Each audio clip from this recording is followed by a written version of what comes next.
que es un gusto estar aquí en compañía pues, de la crema innata de las tecnologías educativas en México. Y también es un honor poder presentar al doctor Germán Escorcia, que es uno de nuestros mentores en SOMECE. Para no extenderme mucho en su presentación, voy a leer brevemente algunos fragmentos de su currículo.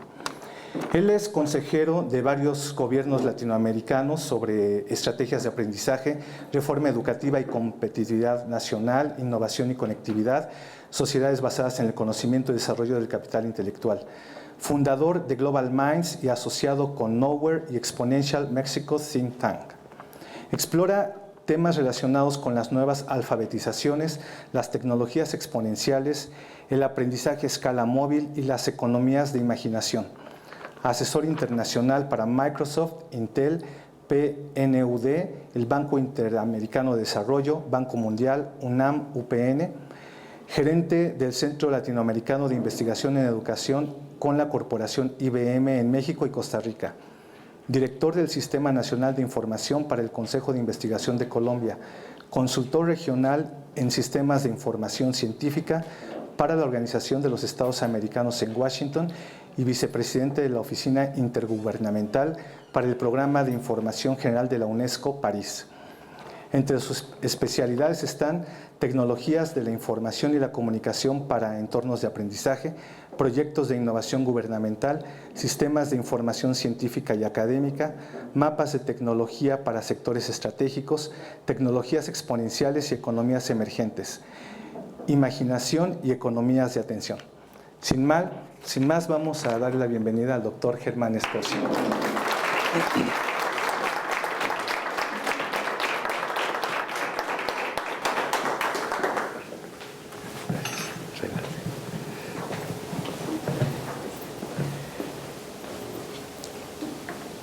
Con la mano en el dintel de la puerta, le dijo: nos estamos moviendo de una economía basada en la extracción de materias primas del territorio hacia una economía basada en la transformación de la materia gris. Quien hablaba era Nicolás Negroponte y se dirigía al presidente en ese momento de Colombia, Belisario Betancur, en 1982. Y estoy iniciando esta presentación porque ese presidente falleció hoy a las 2 de la tarde, después de 95 años de viaje. Si hubiera sido mexicano, Negroponte le hubiera dicho: para que me entiendas, güey, nos estamos moviendo de una economía basada en átomos a una economía basada en bits.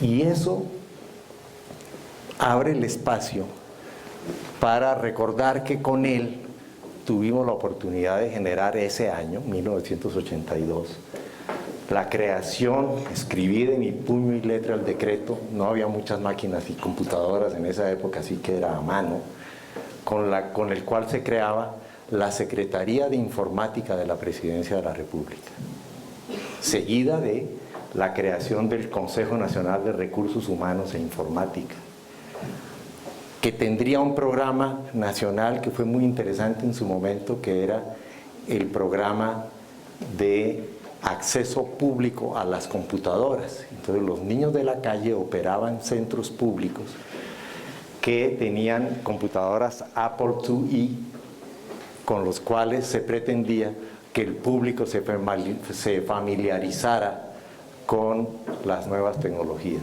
Y por primera vez en la historia de América Latina hubo un capítulo en el Plan Nacional de Desarrollo sobre la informática y los recursos humanos. 1982. Entonces rindo un testimonio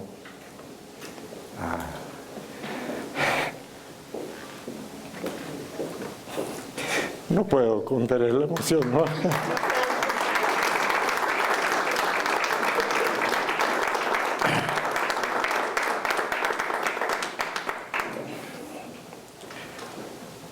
Yo estaba ese día con el presidente, perdón, con el presidente Betancourt, era su asesor en ciencia y tecnología,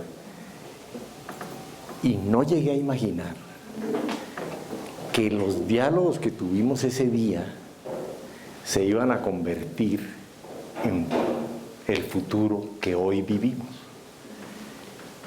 En ese viaje conocí, por supuesto, a él, a Jean-Jacques Van Schreiber, que era el invitado especial, un profesor loco que llegó, que era Nicolás Negroponte, que a su vez invitó a otro loco que se llamaba Seymour Papert. Y haberlo conocido a él, pues transformó mi vida. Ese señor ese día, en 1982, empezó a hablar de inteligencia artificial para niños, de que estaba diseñando con las piezas de Lego que habían sido diseñadas en 1940, pequeños robots que él pretendía comandar con las computadoras PCs de la época. Se acababan de anunciar. Y empezó a decir que la inteligencia artificial para niños dispararía la creatividad y la forma de aprender, que repetir información era la peor de las formas que teníamos para hacer que las mentes de los niños se volvieran poderosas. Explicó ese profesor Papert que él tenía un reto, hacer que las máquinas aprendieran. Eso era la misión de la inteligencia artificial. Y preocupado de cómo es el proceso de aprendizaje, preguntó: ¿quién es el que más sabe sobre aprendizaje en el mundo? Y le dijeron en esa época, Jean Piaget. Agarró sus maletas, fue y tocó la puerta y le dijo: me dicen que usted es el que más sabe de aprendizaje, yo estoy trabajando en inteligencia artificial, algo que nadie entiende, pero me parece que podemos trabajar juntos. Yo suelo decir, cada vez que invoco este tema, que Jean Piaget hizo su trabajo. Le dijo: a ver, estás resolviendo el problema equivocado. El tema no es que las máquinas aprendan. El tema es que usted haga que las máquinas le ayuden a los niños a aprender. Y eso originó el primer lenguaje de inteligencia artificial para niños, que todos estuvimos familiarizados en alguna época con él, que se conoció como Logo, un pariente de ese lenguaje. Es muy popular hoy en el mundo, es probablemente la comunidad más grande de aprendizaje en el planeta, que se gira alrededor de una aplicación conocida con el nombre de Scratch, diseñada en el MIT por los equipos y colegas que dejó el doctor Papert. Particularmente un gran amigo, ha venido varias veces a México, Mitch Resnick. Recuerdo ahora que estuvimos en la sala de honores hermosa del Palacio de Minería en la UNAM con Mitch Resnick celebrando los 25 años de SOMECE. Déjenme proponerles un tema nuevo. Fíjense que SOMECE fue siempre un escenario donde pude proponer temas nuevos. Desde hace algunos años empecé a hablar de eso, de inteligencia artificial para niños, la sociedad del conocimiento, la primera vez que hablamos de Wi-Fi, y entonces tuvimos la oportunidad de generar algunos nuevos espacios. Hoy traigo una propuesta exploratoria, no es todavía terminada, se escribe poco sobre eso aún. Vamos a ver, les propongo un viaje, abran su mente y trataré de no hacer muy onerosa la distancia entre ustedes y la cena.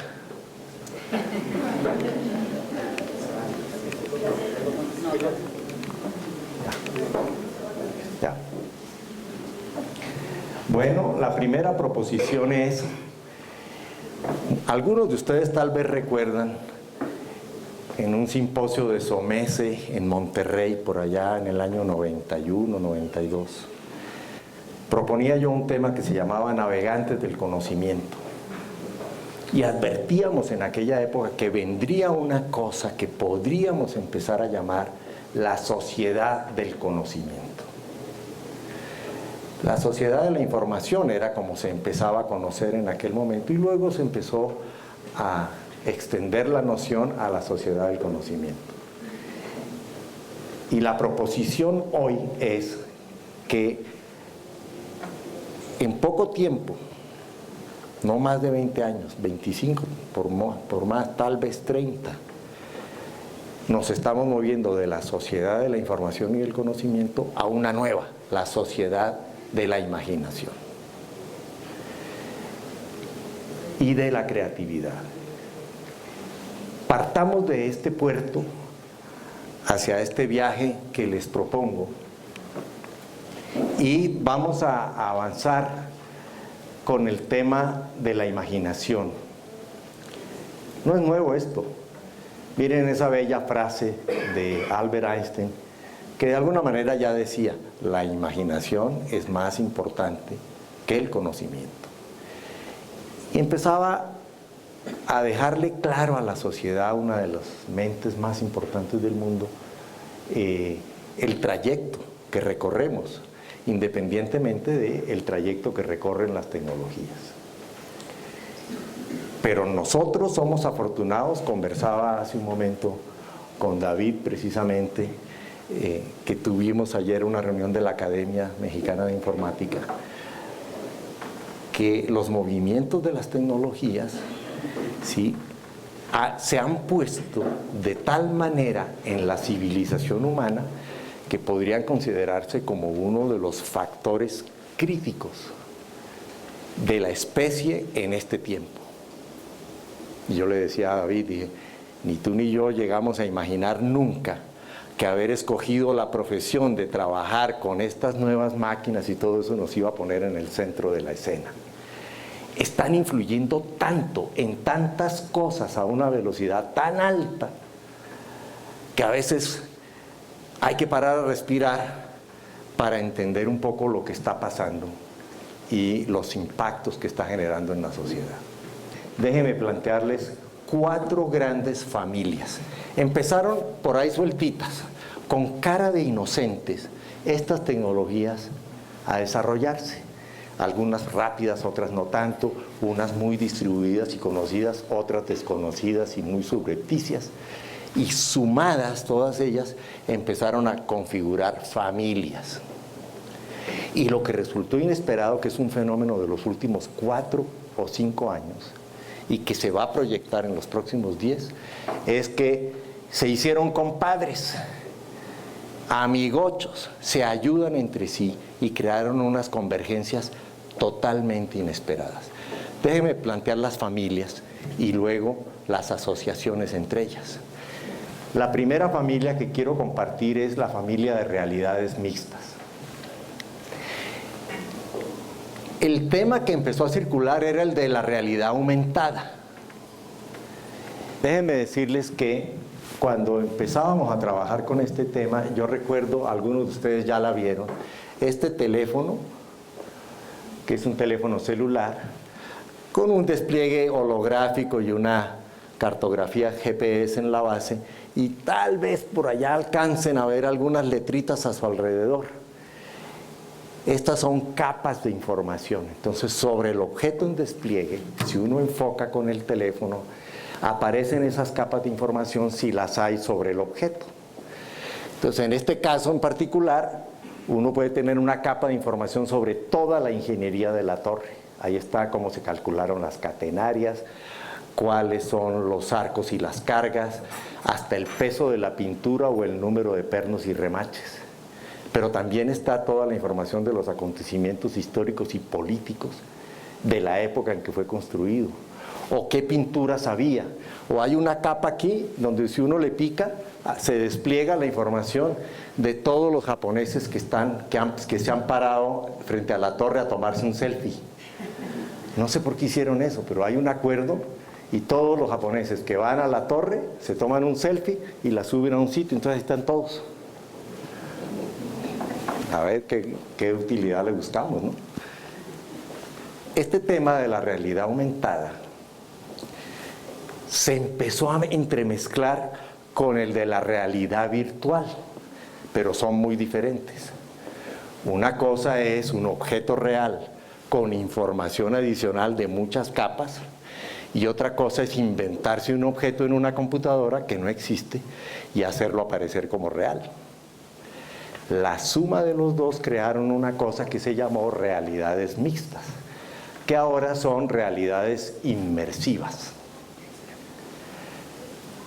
Y todo esto era un cuentazo hasta el año pasado, o este año, cuando se anunció el iPhone 10.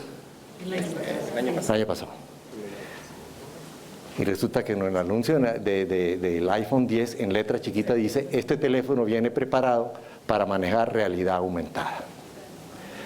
Algunos de ustedes estuvieron conmigo en Puebla, en una reunión hace 6 años, donde se trabajó el New Horizon Report. Yo estaba en silla de ruedas, ahora me acuerdo, que fui a esa reunión en silla de ruedas. Me tenían que cargar porque todo era lleno de escaleras y todo. En esa reunión, 40 expertos de toda Iberoamérica estuvimos de acuerdo en un análisis a 3, 5 y 10 años cuáles serían las tecnologías que mayor impacto tendrían sobre la educación superior. Y dijimos, la realidad aumentada será la tecnología que mayor impacto va a tener sobre las universidades. Y suponíamos que eso iba a llegar a las facultades, a algunos profesores vivos que están siempre con el radar bien puesto, trayendo estas cosas a sus laboratorios y rogando para que les den presupuesto de poner algo de realidad virtual y aumentada en su laboratorio y cosas de ese estilo. En realidad, lo que pasó con el anuncio del iPhone 10 es que dice: este teléfono ya viene preparado para trabajar realidad aumentada. ¿Qué creen que va a pasar? Pues que en vez de llegar al laboratorio de las universidades, todo el mundo lo va a empezar a usar como quien usa Facebook. Así que estamos en la purita puerta de un cambio sideral en la forma como vamos a estar manejando las realidades. No es muy lejano, no es difícil y va a ser incluso muy enriquecedor. Yo solía decir, cuando hablábamos de ese tema, que voy a tener que pedir una licencia poética porque se supone que uno no se atraviesa en el haz del cañón, pero ustedes se pueden imaginar a un estudiante con su tablet enfocando el jardín o el bosquecito al frente de la escuela y que le pica a la realidad aumentada y le dice: aquí vivieron esta especie de dinosaurios que se alimentaban de las plantas que hay aquí, que tú estás observando. Todas esas cosas. Ahora díganme, ¿qué profesor compite dando su clase con esta forma de aprender? Entonces, realidades mixtas empiezan a ser una familia que va a cambiar lo que nosotros podemos denominar de aquí en adelante, y lo pongo como un término en la mesa, el aprendizaje experiencial. Experiencial porque estas cosas van a hacer que nosotros vivamos experiencias de una manera que no habíamos visto en ningún otro medio anterior. Entonces, probablemente, cuando le dicen los maestros: oiga, pero es que usted no lee. Dice: ¿para qué? Si ahora tengo experiencias que me dicen lo mismo que tenía que leer antes. Atención, pueden ser cosas muy interesantes. Preconizo, y de una vez, por si se va la luz o algo pasa, no se me escapa esa idea, que de la misma manera que en los años 40 y 50 se lanzó una campaña mundial de alfabetización para que los individuos en todas las civilizaciones aprendieran a decodificar los alfabetos y pudieran construir textos, pues nosotros estamos entrando en estas realidades aumentadas y somos totalmente analfabetos y no tenemos idea ni de la gramática ni de la sintaxis de las imágenes estáticas o móviles y de cómo hacer más eficiente nuestra comunicación a través de medios gráficos.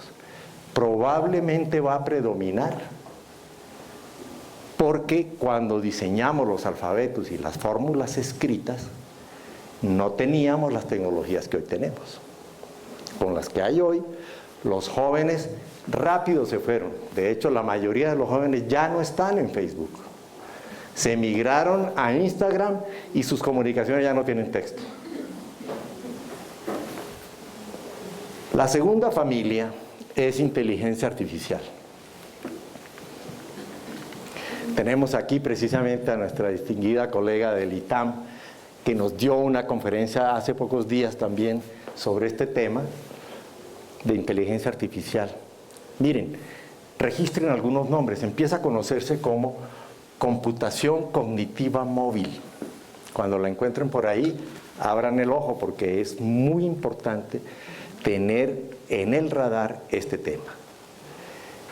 Y el aprendizaje de las máquinas, machine learning, se conoce un poquito por ahí, ¿no?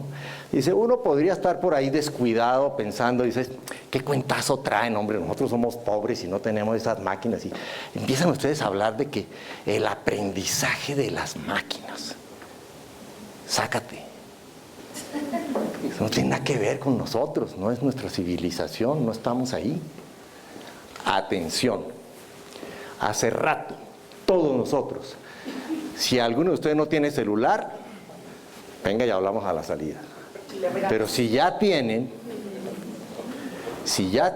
hace rato que están trabajando con máquinas que aprenden.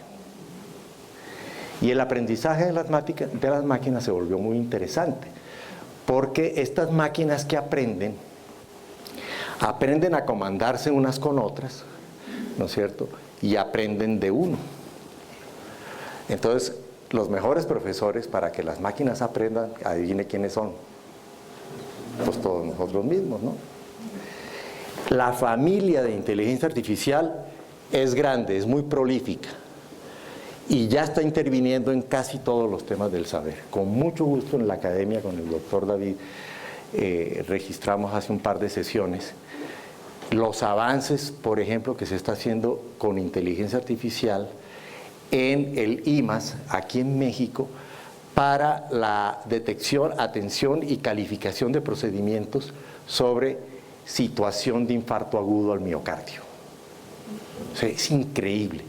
Intencionalmente en esa sesión hice la pregunta, bueno, pero los jóvenes mexicanos de veras le están entrando en serio a estos temas de inteligencia artificial, de verdad están teniendo pensamiento algorítmico, y cuando enfrentan un problema de verdad donde la vida está en juego como esta, sí podemos trabajar. Y la respuesta fue muy satisfactoria.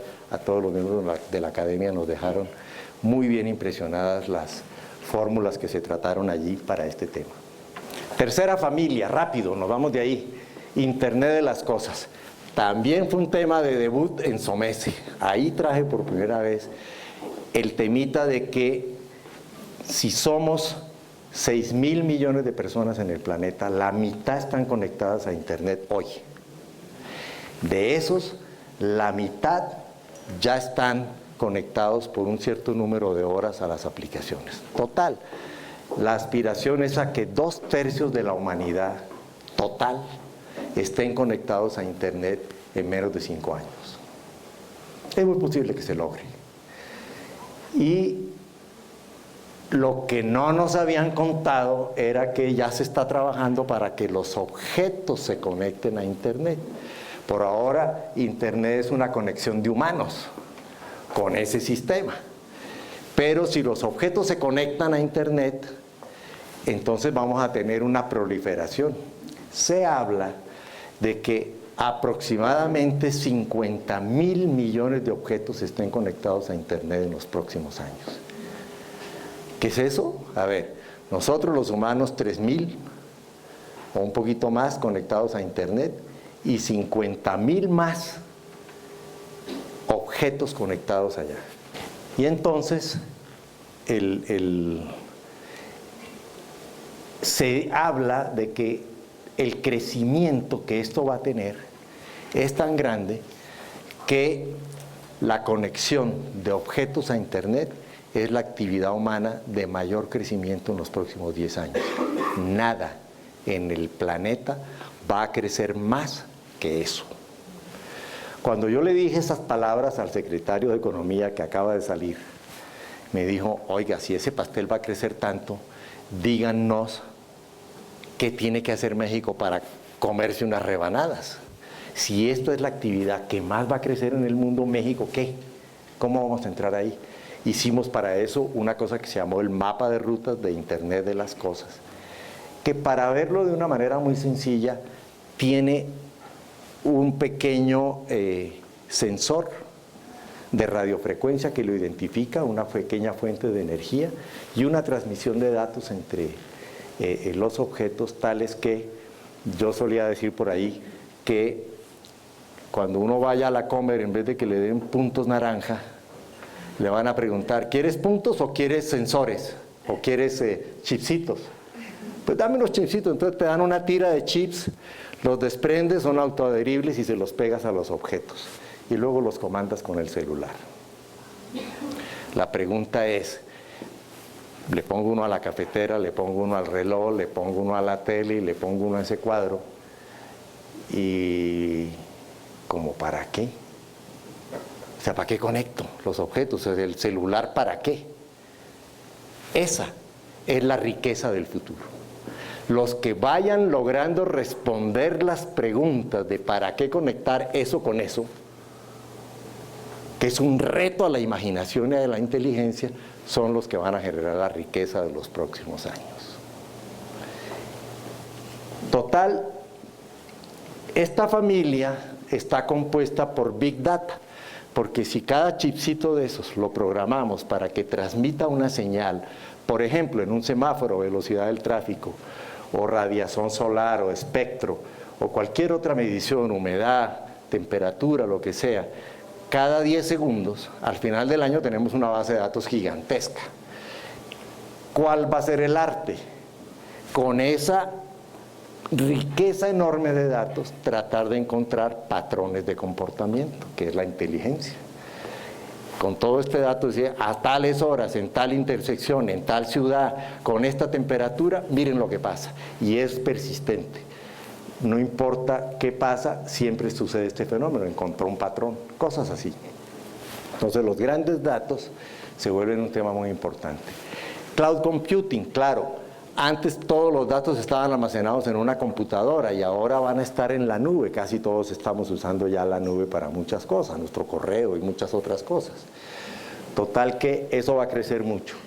La suma de todo eso va a generar un cambio en las ciudades. El estudio del Banco Mundial dice, para el año 2025, 2035, seremos 9.000 millones de personas en el planeta, de los cuales más del 80% van a estar viviendo en concentraciones urbanas, diseñadas con tecnologías y métodos de hace 200 años.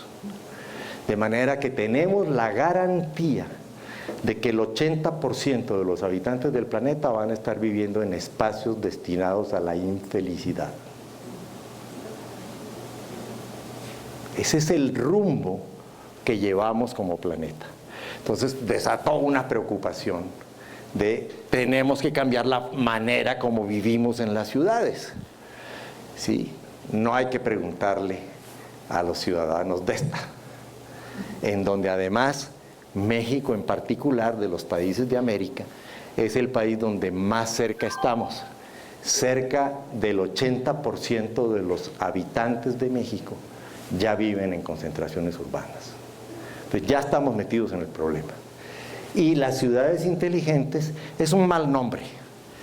Yo trabajé con Carlos Ratti diseñando la ciudad creativa digital de Guadalajara, como un enclave de imaginación y creatividad, y al diseñar esa ciudad aprendimos con él que lo importante es que la ciudad pueda detectar la actividad de los humanos y poder desarrollarla en conjunto. De manera que ciudades que responden al comportamiento de sus ciudadanos. Como está hoy, las ciudades son muy brutas, no entienden nada de lo que estamos haciendo. Una cosa que se acerca, para que se den una idea, es Waze, ¿no? Uno pone esa aplicación que es tu copiloto y te ayuda a navegar por la ciudad con mayor inteligencia que como hacíamos antes, que era a lo bestia. Y sin saberlo íbamos derechito a un nudo en una intersección donde íbamos a pasar 20 minutos atorados sin saber por dónde salirnos. Porque además por ahí no conocemos, entonces ¿qué me salgo a qué? A perderme más, aquí me quedo. Así vivíamos, ¿no? Entonces aparecen estas cosas. La última familia, robótica conectada o robótica inteligente. Empezaron a generar un tema de manufactura autónoma. Y déjenme decirles que igual yo decía, cuando hablaba de estos temas, muchos me comentaban, decían, eso es un cuentazo, ¿sí? Pero no fue sino hasta cuando fuimos a Puebla, a la planta de Audi, y que vimos a los robots de Audi trabajando solos y los ingenieros diciendo, pues ellos se prendieron solos y no sabemos qué están haciendo. ¿Sí? Dijo, ¿y qué? ¿Quién los prendió? ¿Qué? Dijo, otros robots que están en Alemania. Les mandaron las instrucciones y los pusieron a trabajar. Dice, pues, que trabajen. A mí que no me manden los robots esos de Alemania, ¿no? Ahí aprendimos que la cosa se había complicado, que había robótica interconectada, inteligente. Lo que dio gusto fue que en una visita posterior, los expertos que nos habían mostrado ese proyecto en Querétaro nos dijeron, bueno, los muchachos de la Benemérita Universidad de Puebla, la UAP, autónoma, ¿no?, ya aprendieron a programar los robots nuestros y los nuestros ya están comandando a los de Alemania. Dice, órale, bueno, 1-0. Apareció el tema de la impresión 3D. Entonces ahora aparecieron estas maquinitas, esas cajitas, les pones unas sustancias y te hacen una impresión tridimensional. Tiene una carita de inocente ahí, ¿no? No está pasando nada. Esta es la primera prueba de la desaparición próxima de las bodegas, los tráileres y las autopistas. Porque si yo, en vez de tener extracción de materia prima, una bodega de materia prima, una planta de procesamiento, una bodega de producto terminado, un tráiler para ir por la autopista a llevarlo al centro de distribución y una tienda de ventas para que el usuario que necesita una cubeta de plástico de color azul vaya y la compre de una estantería, dice, si todo eso se lo puedo mandar con unas 3 instrucciones en una señal que se la mando directo a su casa, ¿para qué quiero las bodegas, los tráileres y la planta de materiales? Miren, es rico venir a decir esto aquí en una cena en la UPN y se van a desaparecer las autopistas o no las vamos a necesitar más, ¿sí? No hay que ser irresponsables, pero echen ojo, mejor pongan el radar, porque la robótica conectada y la impresión 3D van a cambiar el mundo de la manufactura a una velocidad asombrosa, ¿sí? Y eso creíamos que podía pasar en otros países, pero cuando tú ves aquí en Puebla a los muchachos de la Benemérita trabajando con estos temas, dices, pues ya llegó. Las 4 familias, vamos a verle ahora, abrieron un espacio que es el que yo les quiero proponer hoy a exploración. La era de la imaginación. Primero, un pensamiento exponencial que propulsa la creatividad, la innovación, la disrupción y el hackeo. Tenemos un error que de una vez se los corrijo. La mayoría de nosotros piensa de la inteligencia artificial y de los robots con una forma humanoide. Y la mayoría de nosotros se ve en los próximos años regañando al robot.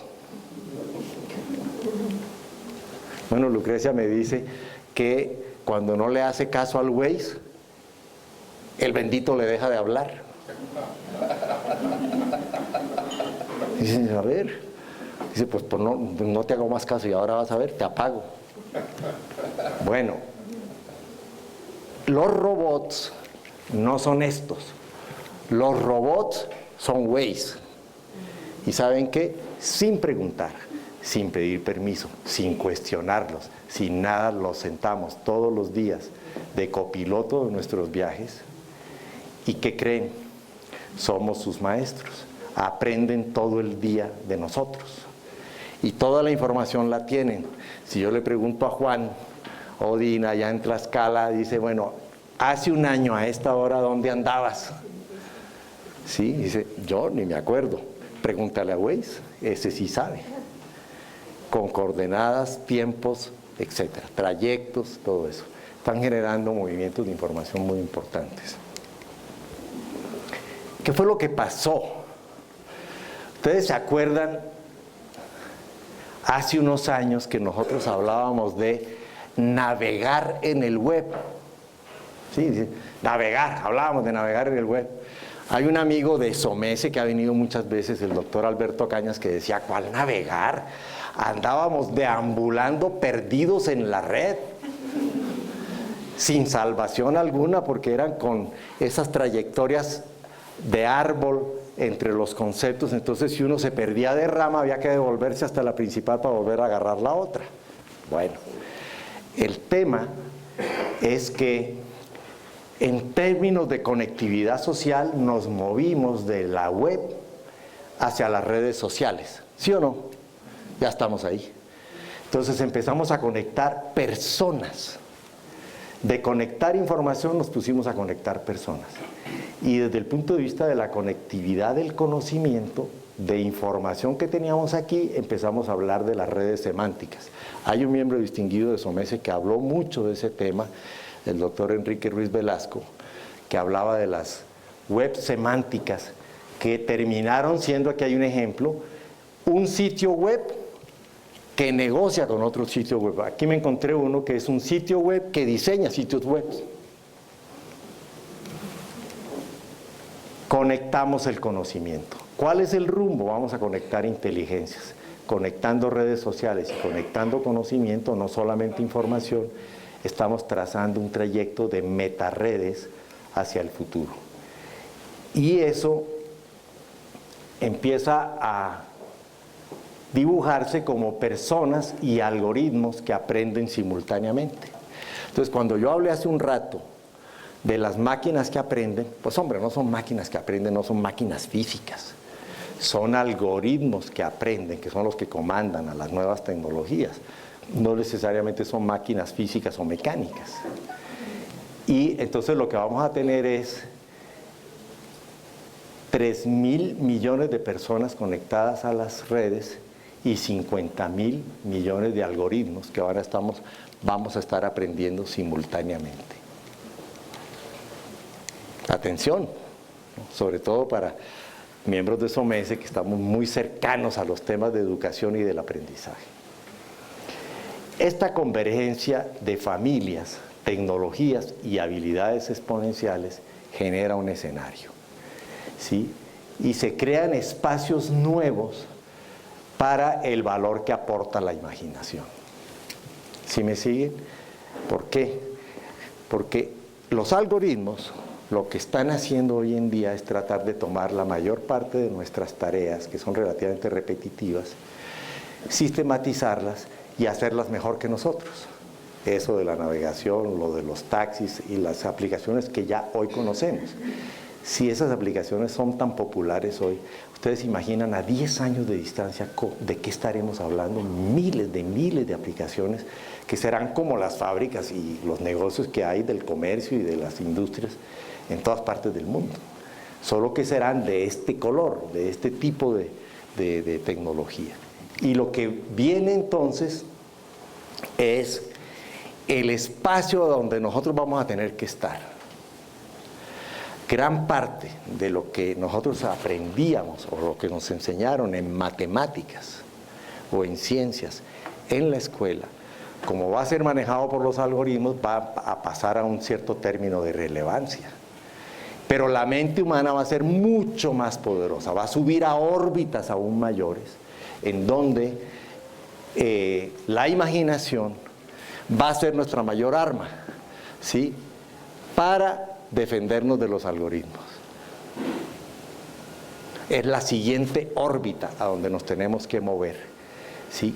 Cosas de la imaginación, no necesariamente sistematizables en forma tan fácil o rápida, que permitan que el progreso humano sea en una dirección mucho más basada en la imaginación de nuestras mentes que en las tareas repetitivas o en el procesamiento de materiales que le decía Negroponte al presidente Betancourt en el año 82. Aparece un tema que es el que les propongo hoy, la economía de la imaginación. ¿Por qué? Porque esto genera un valor agregado de orden superior y con ese potencial aportado por las tecnologías exponenciales y que se basa en economías circulares, intangibles y colaborativas. Entonces la economía de la imaginación empieza a ser como la economía de la información. Los que asistieron hace muchos años a las conferencias mías sobre la sociedad de la información y del conocimiento, yo decía que aparecerían empresas que no conoceríamos, que serían generadoras de valor y de riqueza con base en la información. Era muy difícil de entender, porque nosotros estábamos viviendo una economía en donde la información no tenía valor solamente porque era escasa en esas ocasiones, pero nada más. ¿Quién iba a imaginar que la empresa más importante del mundo hoy, Alphabet, está construida totalmente sobre el manejo de información? No procesan un solo bien físico. Todo el negocio, que es de miles de millones de dólares y que vale más que todas las automotrices juntas hoy, es manejo de información. Pues lo que yo les estoy diciendo es, se acabó. Lo que viene es que los trabajos de imaginación son los que van a empezar a recobrar valor en el futuro. Valor que será mayor que el de la información, con empresas que tendrán más valor que las empresas que manejan información hoy. Incomparable con las automotrices y procesadoras de materias primas.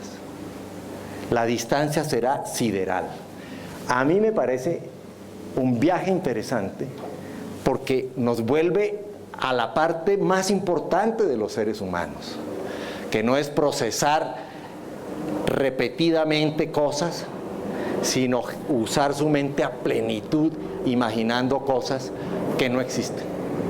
Eso es lo que el ser humano hace con respecto a las demás especies, crear con su mente las cosas que no existen y que solo tienen existencia a partir de que una mente humana las maneja completas.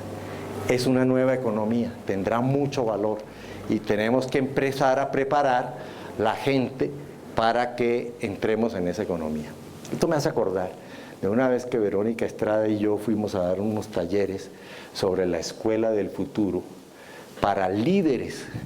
Una que me acuerdo, hicimos muchas, pero una que me acuerdo fue con todo el cuadro ejecutivo del CONALEP, ahí en Metepec, ¿era dónde? Metepec. Sí, todo el cuadro ejecutivo, Verónica los hizo tirar al piso y poner, con un tema de creatividad, con un reto. Dice, a 50 años de distancia, ¿cómo imagina usted la escuela? Y lo que yo reflexionaba después de eso, personas que han pasado toda su vida educando estudiantes, cohortes tras cohortes, y veíamos que su visión del futuro era una proyección con alta tecnología de los métodos actuales.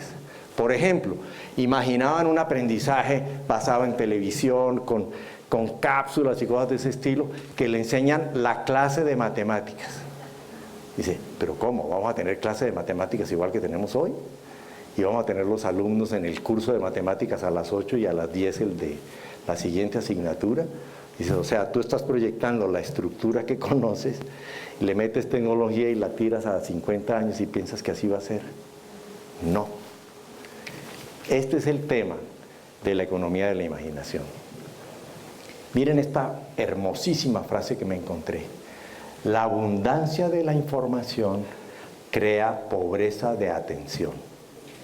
Regístrenla, pónganle un sello. Ya estamos ahí. A mí me tocó vivir la época de la escasez de información. Yo fui el director en el Consejo Nacional de Ciencias de Colombia, por allá en los años 79, 80, del servicio de reprografía del Centro de Documentación Científica del Consejo.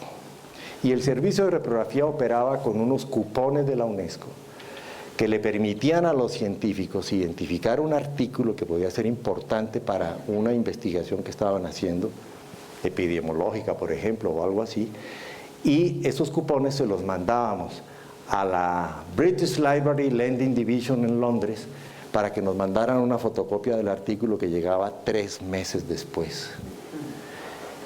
Yo era el encargado de llamar al científico a decirle: te tengo buenas noticias, el barco ya trajo tu artículo. Eso era en Colciencias.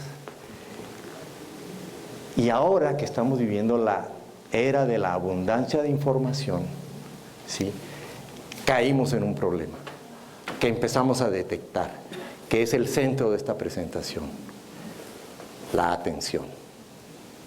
Entonces, ustedes miren su celular. El mío es pobre, pero les garantizo que la mayoría de ustedes, ping, le picas al celular y aparecen 3 páginas de iconitos que están ahí asomados, tratando de ver cómo te cachan tu atención. ¿Sí?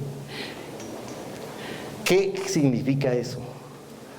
Que la imaginación se va a volver el recurso más escaso de los próximos años, la atención.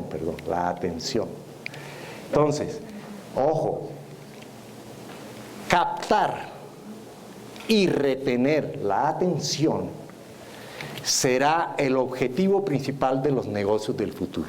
Entonces, a ver, pongámonos de acuerdo.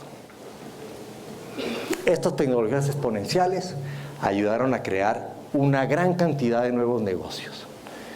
La mayoría de esos los tenemos en nuestras pantallas planas, particularmente el celular, la tablet y la laptop. Ahí están esos iconitos con unas mega aplicaciones detrás, tratando de capturar tu atención. Entonces, cuando vamos con el Waze, usamos esa aplicación, luego la del Uber o lo que sea. A medida que vayamos teniendo más empresas del futuro que son algoritmos, esos algoritmos van a pelear entre sí para capturar nuestra atención. ¿Qué es eso?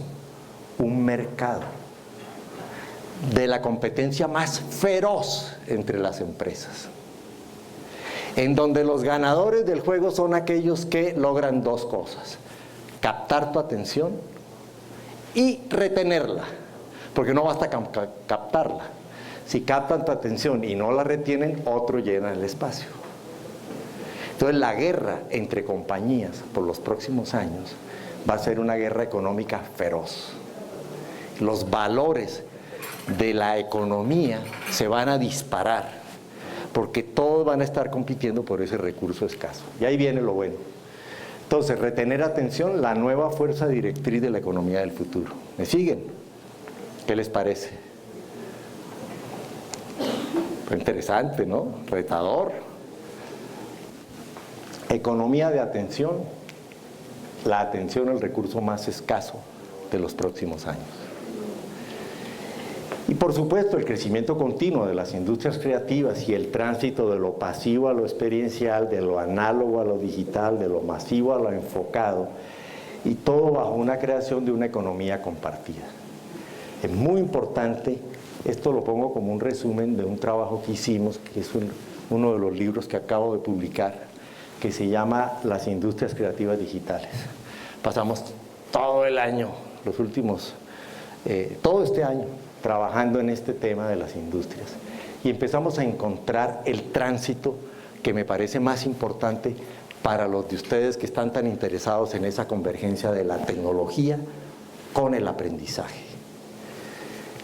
De lo analógico a lo experiencial. Ese va a ser el tema. Que el aprendizaje pasa de los medios analógicos que teníamos a usar las tecnologías exponenciales para convertirlo en experiencias, aprendizajes basados en experiencias. Entonces nos vamos de lo lineal, lo secuencial y lo analógico a lo digital, lo interactivo y lo sensorial o experiencial. Miren, ¿cuál es ese tránsito? Aquí estamos, ¿no? De audiencias pasivas y presenciales a audiencias interactivas y mediadas por tecnología, del broadcast al narrowcast. ¿Se acuerdan? La televisión, una imagen para todos, o sea, pueden escoger el color que quieran con tal de que sea negro, que ese es el que yo les estoy enviando. Ya está. Entonces ahora tenemos el narrowcast, que es la aplicación de tu teléfono muy personalizada que se dirige solo a ti y que no es masiva. Y así todo lo demás. Uno de los temas más interesantes es lo de discreto, cerrado y lineal hacia lo abierto y no lineal.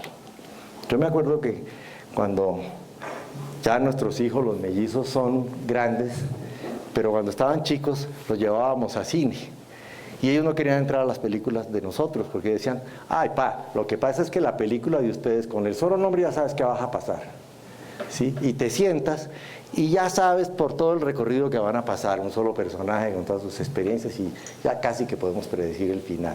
Las películas nuestras tienen 3 argumentos distintos y los personajes se saltan del futuro de un argumento al pasado del otro y cosas de ese estilo. Entonces hablábamos de las expresiones no lineales y no secuenciales. En aquel momento era una curiosidad. Mírense cualquiera de las series de moda hoy, como las de Netflix, o todas las que aparecen en la televisión. Yo veo mucho televisión y yo veo mucho de lo que está pasando con los argumentos no lineales y no secuenciales.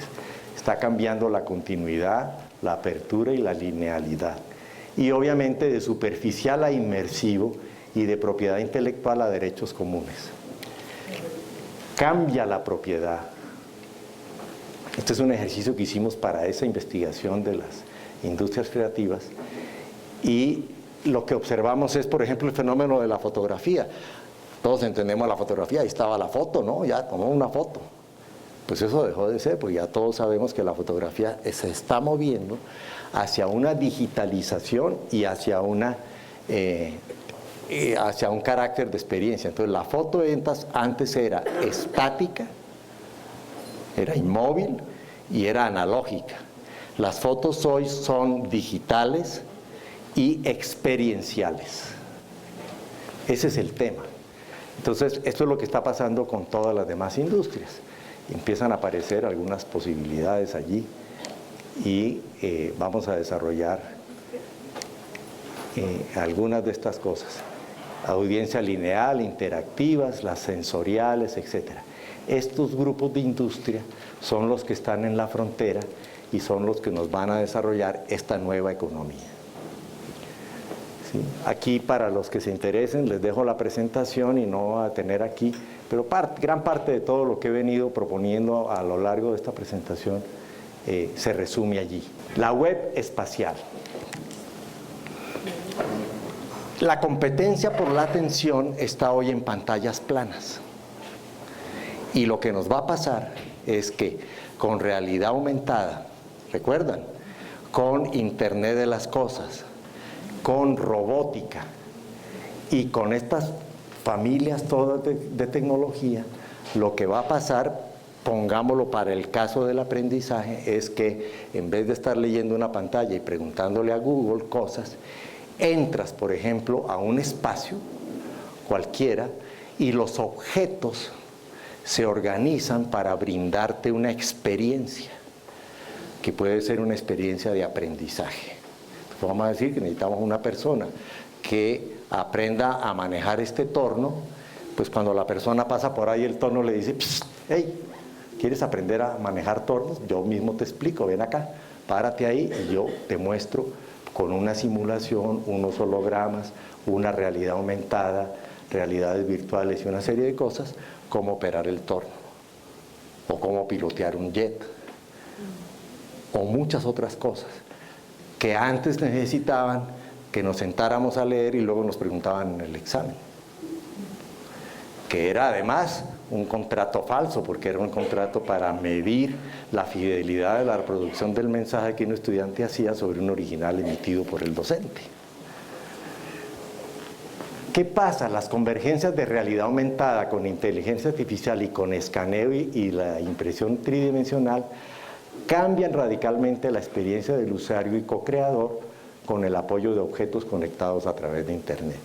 Eso es lo que vamos a ver en los próximos años. Y va a cambiar mucho la experiencia de aprendizaje. Uno de los que más se acerca en ese tema es precisamente David. Perdón que me estaba haciendo referencia a ti en esta sesión, pero la universidad que dirigen es una universidad que no tiene sedes físicas, porque todos sus estudiantes trabajan virtualmente. Lo siguiente que viene es que los materiales van a estar interactuando y aprendiendo con las personas de la misma manera que vemos aprender y operar un sistema como Waze, que sabe sobre nosotros más que nosotros. Redefine la era de expresión vía pantallas planas. Ese es el cambio fundamental que vamos a ver. Entonces empiecen a pensar, a imaginar, esa es la exploración que les invito. Llegas a un espacio y los objetos empiezan a crear para ti una experiencia que puede ser de entretenimiento para disfrutar, es lo que más vamos a ver al comienzo, pero que luego las podemos convertir en experiencias de aprendizaje. Entonces, la mezcla entre entretenimiento y aprendizaje lúdico va a estar muy próxima. Entonces, no tiene por qué ser una experiencia amarga la del aprendizaje. Puede ser lúdica y puede ser muy guiada por estas nuevas tecnologías que nos pueden ayudar a tener aprendizajes mucho más verdaderos que los que teníamos antes. Por supuesto que esto para los próximos 10 años va a requerir algunas cosas. Primero, fomento al pensamiento heurístico, también el algorítmico, pero sobre todo el heurístico. ¿Qué es lo que hemos hecho? Lo sabe muy bien Verónica. Matamos temprano en la escuela la creatividad de los niños. Los metemos en unas cajas con unos horarios, con unos textos, con unas preguntas, con una serie de cosas, en donde la expresión de la imaginación se reduce a su mínima expresión. Pues lo que ha venido es un movimiento liberador, es una especie de revolución donde dice, era al revés, güeyes. No era tan cognitivo, y como los algoritmos y la inteligencia artificial empiezan a trabajar en el tema cognitivo, pues pásate del otro lado y empieza a generar imaginación que estos no le pueden entrar todavía. Llegarán, pero se van a demorar un rato, que es nuestra ventana de oportunidad. Redefinir la actividad escolar fomentando la creatividad, ¿sí?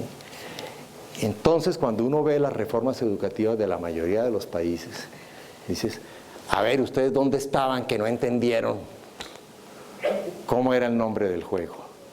Y ves cada vez estas reformas insistiendo en tener con nueva tecnología los paradigmas de la educación de hace 100 años. El enfoque de ciencia, tecnología, artes y matemáticas. Hay una pelea feroz. La gente que está en las escuelas de ingeniería dicen, era ciencias, tecnologías, ingeniería y matemáticas. Sácate con los vagos del arte. Esos no estudian, no trabajan, no hacen nada, están ahí en otra cosa. Y está todo el movimiento que propulsan estas cosas que dicen, estás equivocado. Todo eso, ciencia, ingeniería, matemática y toda esa cosa, es trabajo de esclavos. La liberación viene con las artes y la creatividad. Ojo, está interesante, ¿verdad? Es un tema de exploración. Nuevos contenidos, nuevas herramientas y nuevos métodos. Claro, no puedes pensar que con estas experiencias que tenemos oportunidad de desarrollar, los métodos de la clase, la evaluación, la forma como presentan los temas y todo eso, los materiales, ¿sí? No es libro de texto único. No. Y las herramientas, como la nueva tecnología, van a cambiar radicalmente. Es un giro radical en el enfoque de los sistemas educativos. Muy importante. ¿Sí? Muchos se acuerdan el doctor Papert trabajaba en un laboratorio en el MIT, que era el Laboratorio de Inteligencia Artificial, y como los de ingeniería peleaban tanto con ellos por esas ideas revolucionarias, entonces se tuvieron que ir a refugiar a la Facultad de Arquitectura. Por eso, uno de los laboratorios más importantes del mundo, el MIT Media Lab, lo alberga la Facultad de Arquitectura y no la de Ingeniería, donde ellos trabajaban. Estaban haciendo inteligencia artificial en la Facultad de Ingeniería y tuvieron que ir a refugiarse en la Facultad de Arquitectura y Artes, que era donde prestaban atención a esto. Y en la puerta del laboratorio solían tener un letrero de Alan Kay, que fue el que diseñó la primera microcomputadora del mundo. Se llamaba Dynabook, y Dynabook era una máquina para aprender. Ese cuate había entendido desde el comienzo, en los años 70. Todavía está vivo, está en el laboratorio Alan Kay, y el letrero en la puerta decía: la mejor forma de predecir el futuro es inventarlo. Que cambiaba mucho, combatía mucho con la visión mesiánica del futuro que tenemos en América Latina. Esta es una foto saliendo para la Feria del Libro en Guadalajara. Estaba tan despejado el día que ahí entre los pasajeros tomé esta y dije: mira, el mundo que hemos construido es solo una extensión de nuestra imaginación. Entonces, lo que estamos llamando realidad es realmente una extensión de lo que eran los principios basados en nuestra imaginación. ¿Para dónde vamos? Conectar personas, entidades, redes y contenidos para construir nuevo conocimiento y desplegar la imaginación en un espacio común de colaboración. Ese es el viaje. Entonces, es inteligencia colectiva. Les agradezco mucho su atención, esta amable asistencia, y por supuesto espero que tengamos un muy buen cierre de año y un comienzo de año lleno de imaginación, porque nos vamos a volver ricos en eso. Muchas gracias.